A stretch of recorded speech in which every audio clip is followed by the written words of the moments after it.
Hi ඔන්න මං අද රෑ කෑමට රොටි ටිකක් වෙනස් විදියකට හදාගත්තා. මම මේ රොටි ටික කන්නේ චිකන් කරියක් විතරයි හැදුවේ. ඉතින් ඔයාලට ඕනනම් පරිප්පු කරියක් එක්ක උනත් කන්න පුළුවන්. ඉතින් මේක මාරම රසයි චිකන් කරිත් එක්ක. ඉතින් හැමදාම ඔයාලා රොටි හදද්දී එකම විදියට නැතිව මෙන්න මේ විදියට හදලා බලන්නකෝ. අනිවාර්යයෙන්ම ඔයාලා ආයෙම හදනවා මේ රෙසිපිය. ඉතින් ඒ තරම්ම මේ රොටි ටික රසයි. ඉතින් එහෙනම් අපි බලමුකෝ මේ රොටි ටික කොහොමද හදාගන්නේ කියලා.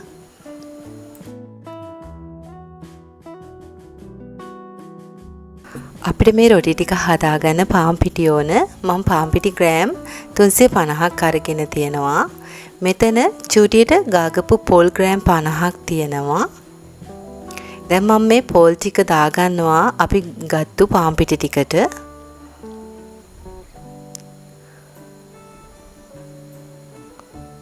දැන් මම මෙතන අරන් තියෙන්නේ ලුණු කුඩු තේ හැඳි භාගයක් වගේ අරන් තියෙනවා.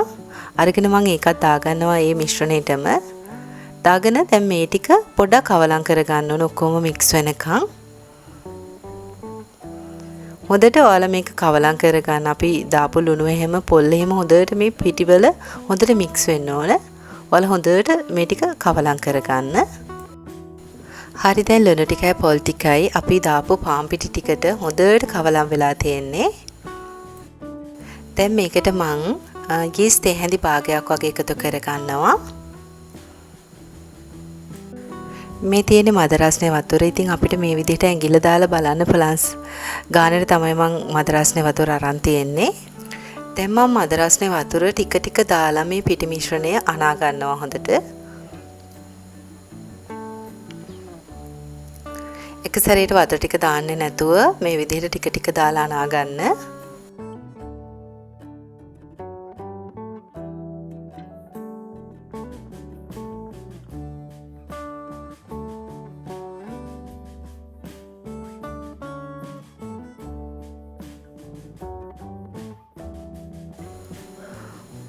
ඔන්න මට මේ පිටි මිශ්‍රණය අනා ගන්න වතුර කප් එකකට චූට්ටක් අඩුවෙන් හරියටම ගියා වතුර. ඔන්න මම දැන් රොටි ඩෝ එක මේ ගානට අනා ගත්තා. දැන් මම මේ ඩෝ එක මේ විදිහට භාජනයකින් වහලා හරියටම පැය භාගයක් තේන්න අරිනවා පැත්තකින්. මේ රොටි එක හදාගන්න අපිට පොල් සම්බෝලයක් කොටා ගන්න ඕන. ඉතින් මං සුදු ලුණු බික් දෙකක් වංගෙඩිට දාගන්නවා. ඒ වගේම රතු ලුණු බික් 10ක් විතර දාගන්නවා. මං ගම්මිරිස් කුඩු තේ හැඳි භාගයක් එකතු කරගන්නවා. ඉතින් ගම්මිරිස් වැටුනහම සම්බෝලේ රසයි. ඉතින් ලුණු කුඩු තේ හැඳි භාගයක් වගේ එකතු කරගන්නවා. මම මේ සම්බෝලේ කොටා ගන්න මිරිස් කෑලි තමයි එකතු කරන්නේ. මිරිස් කෑලි තේ හැඳි එකමාරක් වගේ එකතු කරගන්නවා. ඉතින් ඔයාලට අවශ්‍ය නම් මිරිස් ප්‍රමාණය වැඩි කරගන්න පුළුවන්. දැන් මේ ටික මම හොඳට කොටා ගන්නවා. ඔන්න අපි දාපු දේවල් ටික හොඳට මික්ස් වෙනකම් මම කොටා ගත්තා. දැන් මම මෙතෙන්දී පොල් ග්‍රෑම් 100ක් එකතු කරගන්නවා මේ සම්බෝලෙට. චූටිට ගාපු පොල් ටිකක් තමයි එකතු කරගන්නේ. පොල් ග්‍රෑම් 100ම මම එකතු කරගන්නවා වංගෙඩියට.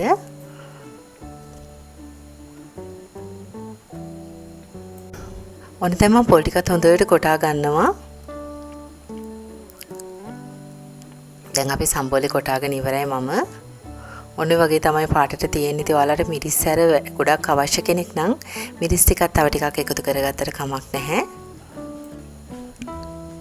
දැන් ඔයාලා මේ හදපු සම්බෝලේ වෙන භාජනයකට දාගන්න ඕන. හරි දැන් ඔන්න සම්බෝල ටිකත් මම වෙන භාජනයකට දාගෙන ඉවරයි. දැන් ඔයාලා මෙතෙන්දි සම්බෝලේ පොඩ්ඩක් අනා ගන්න ලුණු එහෙම බලලා ලුණු මදි නම් මෙතෙන්දි එකතු කරගන්න. දැන් මම පෑන් එකකට පොල් තෙල් ටිකක් දාගන්නවා. දැන් තෙල් ටික රත් වෙද්දී අබ හැටි ටිකක් එකතු කරගන්නවා. ඉතින් තේ හැන්දක් වගේ ඇති. දැන් දාගපු අබෑට ටික පිපිරෙද්දි මම කරපිංච කොළ ටිකක් එකතු කරගන්නවා. පොඩියට කපලා තමයි එකතු කරන්නේ.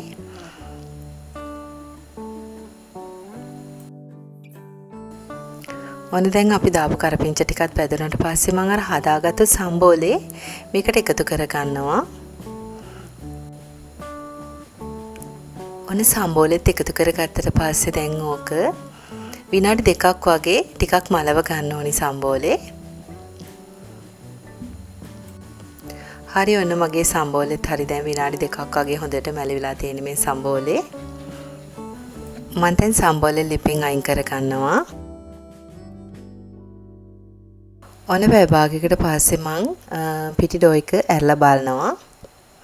ඉතින් ඔයාලට පේනවා ඇති පිටි ඩෝ එක සයිස් වෙනස් වෙලා තියෙනවා. ඉතින් හොඳට පිපිලා තියෙනවා ඔයාලට පේනවා ඇති.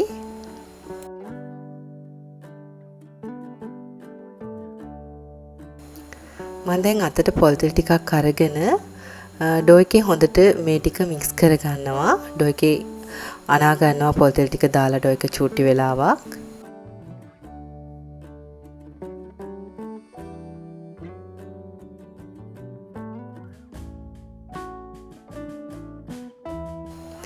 දැන් මම මේ ඩෝ එක ආයෙම වහලා විනාඩි 5ක් තියා ගන්නවා. ඔන්න මම දැන් විනාඩි 5කට පස්සේ පිටි ඩෝ එක ආයෙම ඇරලා බලනවා. ඉතින් අපේ පිටි ඩෝ එක හොඳටම සොෆ්ට් වෙලා තියෙනවා. දැන් අපි මේ විදිහට පිටි කොටස් වෙන් කර ගන්නවා. අපිට රොටිය හදාගන්න ඇති ප්‍රමාණයට මෙන්න මේ ගාන වගේ රවුමට අපි පිටි කොටස් ටිකක් වෙන් කර ගන්නවා. පිඟානක පොල් තෙල් ටිකක් ගාගෙන ඔයාලා මේක තියාගන්න. මම දැන් මේ විදිහට පිටි බෝල සමාන කොටස් වලට වෙන් කර ගන්නවා.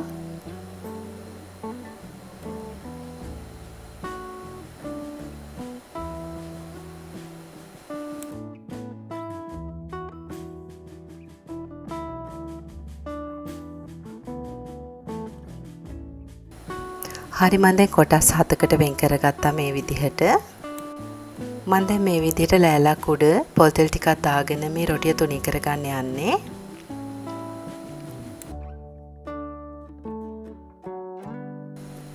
දැන් ඔයාලා එක පිටි කොටසක් ගන්න අරගෙන ලෑල්ල උඩින් තියලා ගොඩාක් තුනී කරගන්න එපා. පොඩි ප්‍රමාණයක් තුනී කරගන්න. මම මෙන්න මේ පෙන්නන ගානට ඔයාලා තුනී කරගන්න.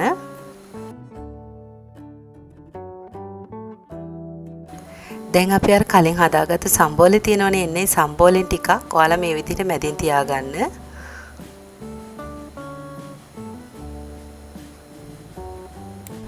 දැන් ඔයාලා මේ විදිහට වටින් මේක රවුම් කරගන්න.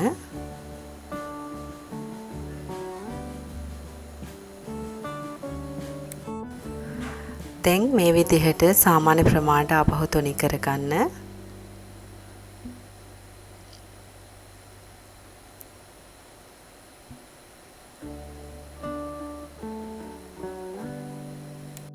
දැන් ඔයාලා මේ හදාගත්තු රොටිය තියාගන්න මේ විදිහට පිඟානකට පාන් පිටි ටිකක් එහාගෙන ඔයාලා මේ හදාගත්තු රොටිය තියාගන්න. මම මේ වගේ පෑන් එකක තමයි මේ රොටි ටික පුච්ච ගන්නෙ. ඉතින් ඔයාලට පුළුවන් රොටි කබලේ වුණත් මේක පුච්ච ගන්න. ඉතින් මේක තෙලේ බැදලා ගන්නත් පුළුවන්. ඉතින් අවන් එකට දාන්න එපා. එතකොට හරියට එන්නේ නැහැ මේ රොටි එක. ඉතින් මේ විදිහට කබලේ බැදලා ගන්නත් පුළුවන්. ඒ වගේම තෙලේ බැදලා ගන්නත් පුළුවන්. ඒතර ගොඩක් රසයි. හොඳට සොෆ්ට් එකට එනවා.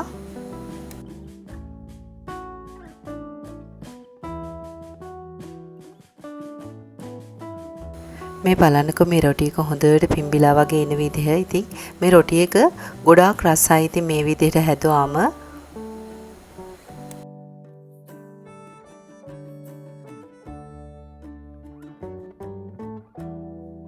ඔන්න දැන් රොටිය ගානට පිච්චිලා තියෙන මම දැන් මේක ලිපෙන් අයින් කර ගන්නවා.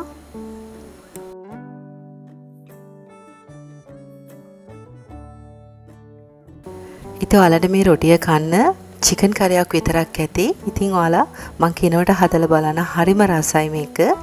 ඉතින් වෙන මොනවත් ඕනෙත් නැහැ. චිකන් කරියක් තිබ්බනම් හොඳ ටුකුවට හදාගත්ත චිකන් කරියක් එක්ක මාරම රසයි මේක. ඉතින් ඔයාලත් මේ රෙසිපි එක අනිවාර්යයෙන්ම try කරලා බලන්න.